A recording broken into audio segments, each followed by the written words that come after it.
ہو سکتا ہے لاکھوں روپے اپنے ہاتھوں سے خرچ کرتا ہے. بعض لوگ کہتے ہیں جی غریبوں کو دے دو پیسے، جیسے زکوٰۃ دیتے ہیں. خود اپنی گاڑی وہ بڑے بڑے دانشور ٹی وی پہ بیٹھ کے کروڑ پتی کہتے ہیں جی غریبوں کو بانٹ دیں جی یہ پیسے جو قربانی کے موقع پہ کرتے ہیں. حالانکہ اپنی گاڑی اپنا کاروبار وہ غریبوں کو دے کے دیکھے. حج کے بارے میں بھی کہتے ہیں جی حج پہ 5-6 لاکھ لگاتے ہیں، کسی غریب کو دے دو جی اس کا بھلا ہو جائے. یہ وہ لوگ ہیں جو اللہ کی شعائر کے منکر، قربانی اللہ کے رسول کی سنت، اس سنت کا تارک وہ ہے جس کے دل میں ایمان نہیں ہے. یہ اعتراضات وہ کرتے ہیں جن کے دل ایمان سے خالی ہیں، جن کے دل ایمان سے بھرے ہوئے ہوں. وہ ابراہیم کی طرح سوال نہیں کرتے، بس اللہ کہہ دیتا ہے قربانی کرو، ہم قربانی کرتے رہیں گے. یہ ہے ایمان، یہ ہوتا ہے مومن. اور پھر اس جانور کو ذبح کر دیا. اب اس جانور کے ذبح کرنے کا کیا ہے؟ دور مکے میں نہ کوئی کیمرہ مین، نہ کوئی تاریخ دان، نہ کوئی مورخ، نہ کسی نے دیکھا. باپ ہے یا بیٹا؟ کون ہے وہ ذات جس نے اس وقت کا واقعہ اس قرآن میں بیان کر دیا؟ ہزاروں سال پہلے، 5000 سال پہلے، وہ جو بیٹے اور باپ کا وہاں اللہ کے ساتھ محبت کا انداز اس قرآن کریم پہ قربان جاؤں اس نے بیان کر دیا. اس نے محبت بڑے انداز میں کہا قد صدقت الرؤیا انا کذالک نجزی المحسنین. اے ابراہیم تو نے جانور قربان نہیں کیا، تو نے اپنے رب کی تصدیق کی ہے جو اس نے تجھے خواب میں دکھائی. اور پھر آج سنت جاری کر دی گئی. اب آتے ہیں اس سنت کے بارے میں. جانور کیسا ہونا چاہیے؟ 4 قسمیں ہیں جن سے آپ جانور قربان کر سکتے ہیں. 4 قسمیں: گائے ہے، بھیڑ ہے، بکرا ہے اور اونٹ. بس یہ 4. بعض لوگ گائے کے ساتھ بھینس کو ملاتے ہیں. حالانکہ اگر یہ گائے کی قسم ہے تو اس کا نام عربی میں آتا ہے جاموس. اس کو بکر کیوں نہیں کہتے؟ اللہ کے رسول نے، صدیق اکبر نے، عمر فاروق نے، عثمان ذو النورین نے، علی المرتضیٰ نے، تابعین میں سے، صحابہ میں سے کوئی ایک بھی ایسا نہیں ہے جس نے اس جانور کو ذبح کیا ہو جسے کٹا کہا جاتا ہے. اگر یہ کہا جائے جی حلال ہے، حلال تو نیل گائے ہے، ہمارے وحشی عربی میں اسے کہتے ہیں. وہ سارا گائے جیسا ہوتا ہے، صرف پاؤں اس کے گدھے جیسے ہوتے ہیں. کسی عالم نے آج تک نیل گائے کی قربانی کا فتویٰ نہیں دیا.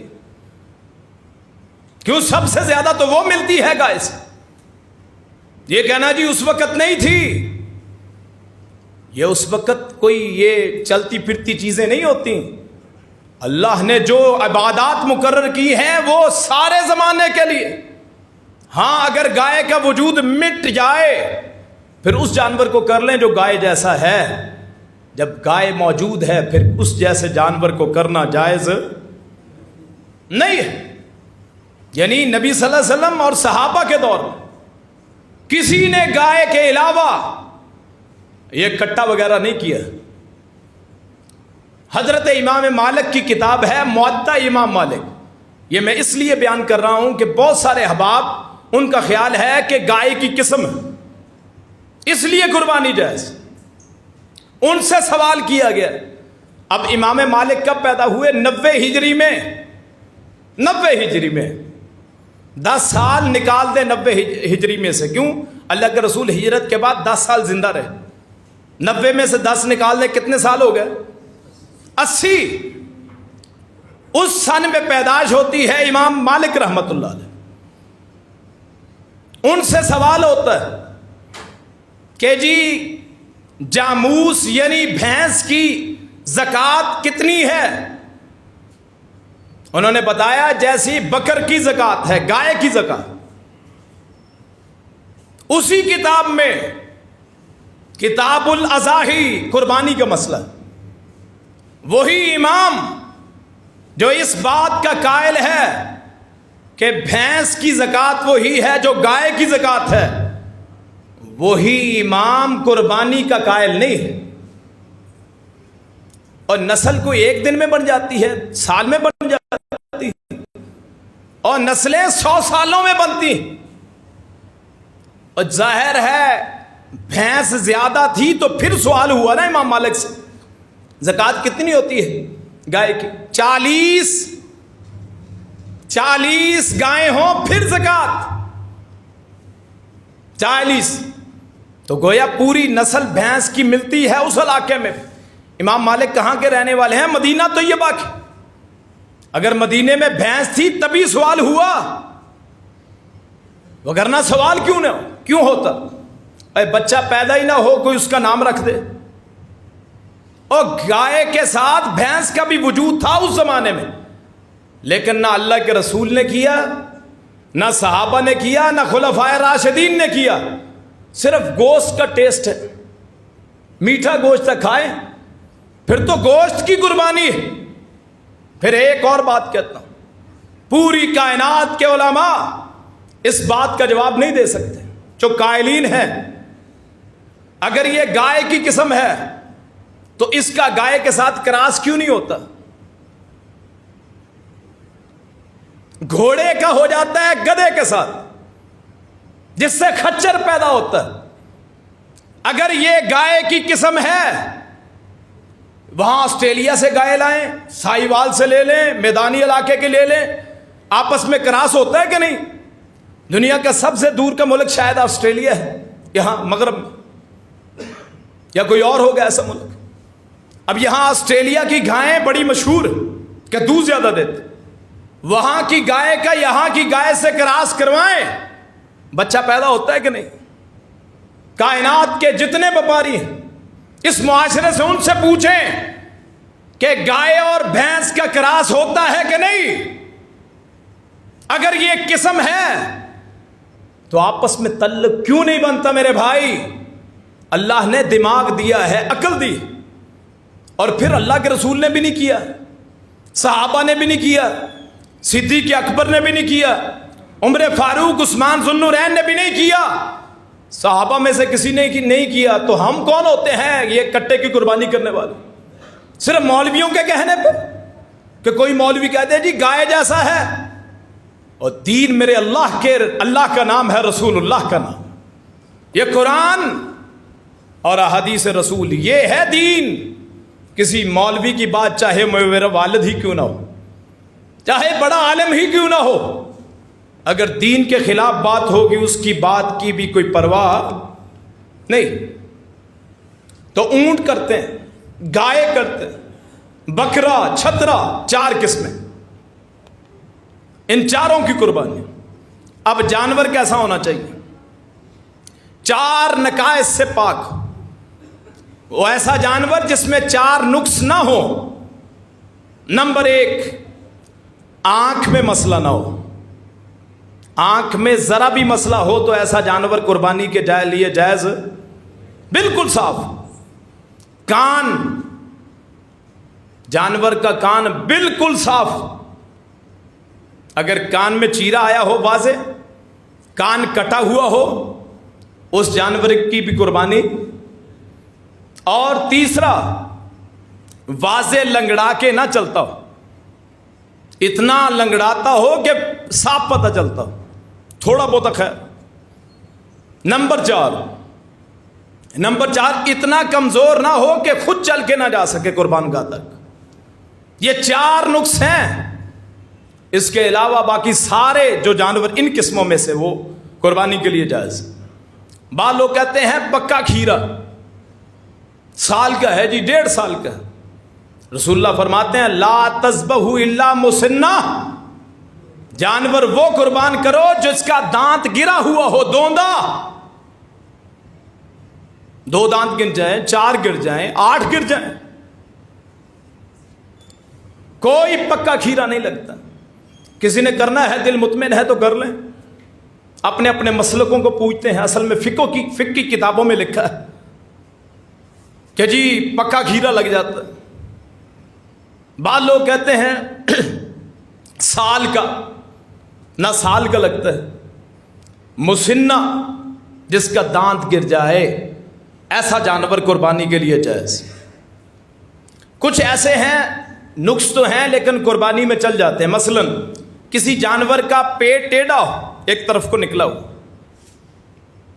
تھان مرا ہوا ہو، اگر بکری ہے تو تھان مرا ہو، اسی طرح کھر تھوڑا سا ٹوٹا ہوا، سینگ اگر ضرورت پڑے تھوڑا سا رگڑ کے کاٹ لے، اگر جانور کے جسم میں یہاں وہ نقصان کرتا ہو، زخم کرتا ہو۔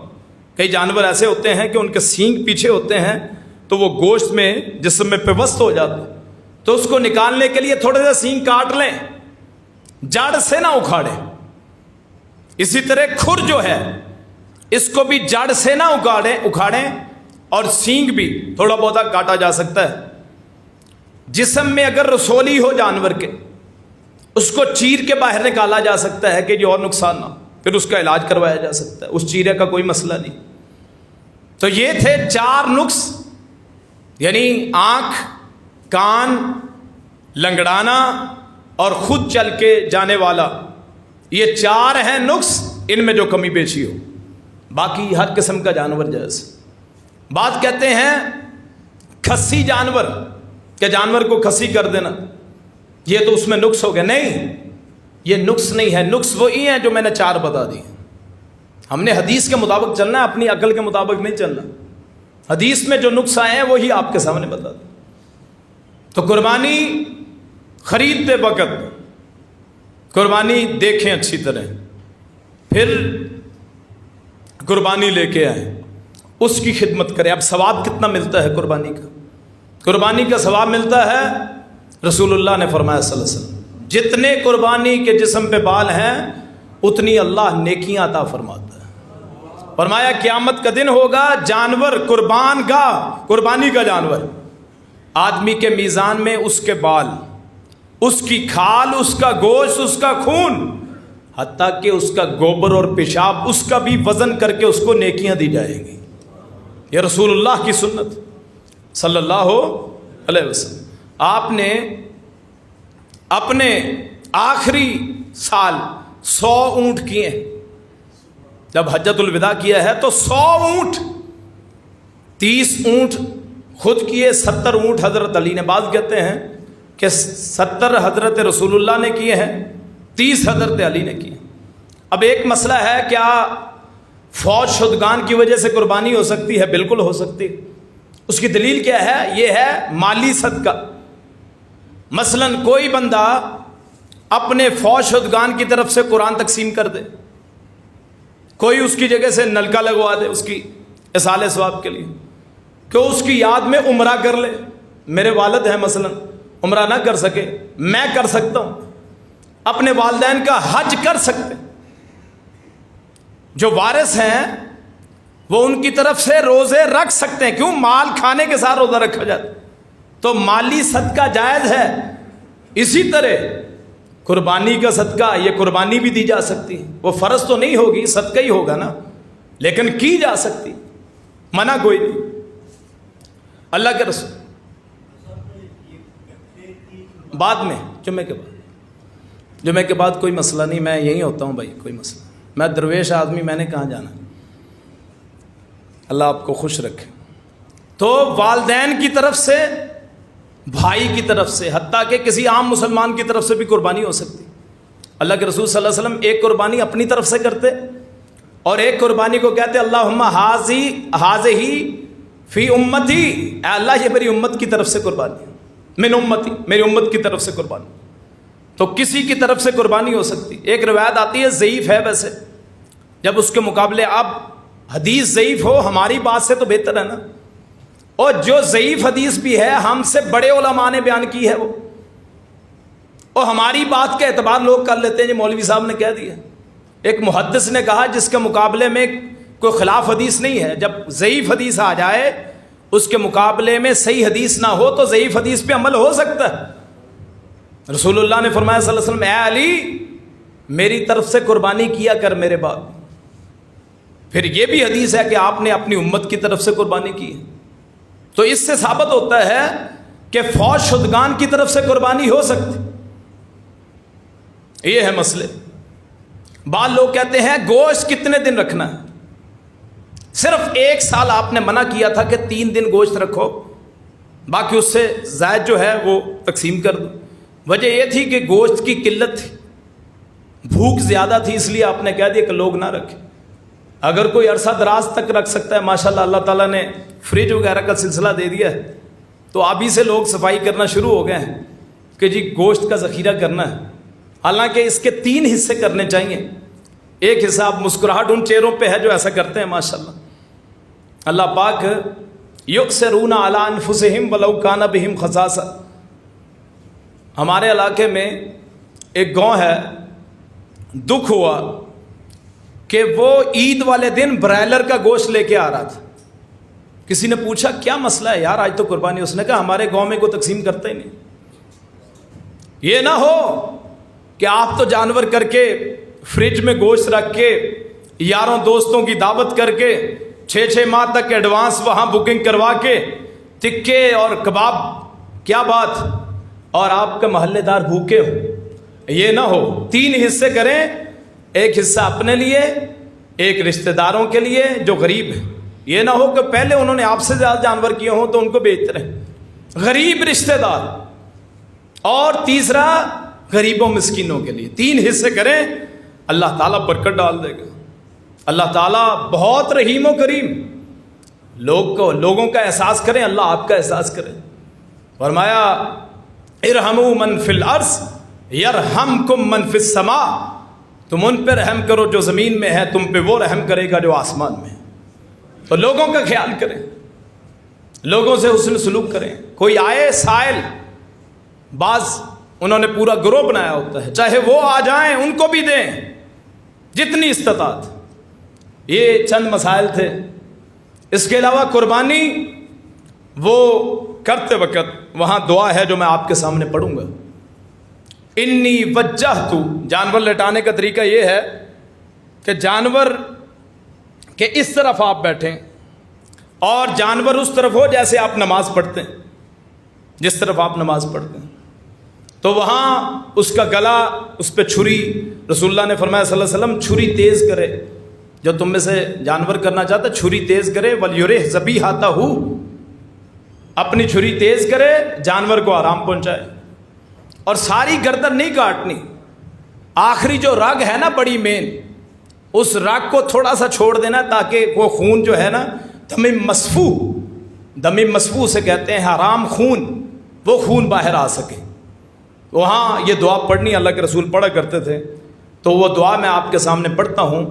انی وجہت وجہی للذی فطر السماوات والارض حنیفا وما انا من المشرکین ان صلاتی ونسکی ومحیایا ومماتی للہ رب العالمین لا شریک لہ وبذالک امرت وانا اول المسلمین یا وانا من المسلمین اللہم لکا ومنکا یا اللہم منی ولک. یہ پڑھ کے اللہم من اہل بیتی، جس کی طرف سے آپ کر رہے ہیں، مثلا والدین کی طرف سے کر رہے ہیں تو اللہم من والدیہ اس کا لفظ بول دیں. تو یہ قربانی. اس کے بعد پھر اس کی سنت یہ ہے، سنت کہہ لیں آپ، کہ اس دور میں عید جلدی پڑھائی جاتی تھی اور آپ صبح کے وقت کچھ نہ کھاتے تھے، صبح کے وقت ناشتہ نہیں کرتے تھے. تو عید الفطر میں آپ صبح کھا کے جاتے تھے، چاہے کھجور ہی کیوں نہ ملتی. عید الاضحیٰ میں آپ انتظار کرتے، قربانی کا گوشت وہ کھا کے سب سے پہلے وہ کھاتے. تو یہاں اب لیٹ ہو جاتے ہیں تو کسائیوں کے بھی ماشاءاللہ کافی ریٹ ہوتے ہیں، چونکہ یہ کاروبار بن چکا ہے تو اس میں لیٹ سویٹ ہو سکتی ہے. تو کوئی پہلے اگر نہ کھائے تو بہتر ہے، اگر کھا لے تو تب بھی کوئی حرج نہیں. عید کی یہاں نماز 5:45 بجے انشاءاللہ پڑھائی جائے گی. 5:45 پہ عید کی نماز ہوگی. تمام احباب سے شرکت کی اپیل ہے. اور کوئی اگر مسئلہ رہ گیا ہے تو پھر یہاں ایک بات امام مالک رحمۃ اللہ علیہ کہتے ہیں کہ امام جو ہے وہ اپنا جانور عیدگاہ میں لے کے آئے، سب کے سامنے ذبح کرے، پھر باقی لوگ کریں.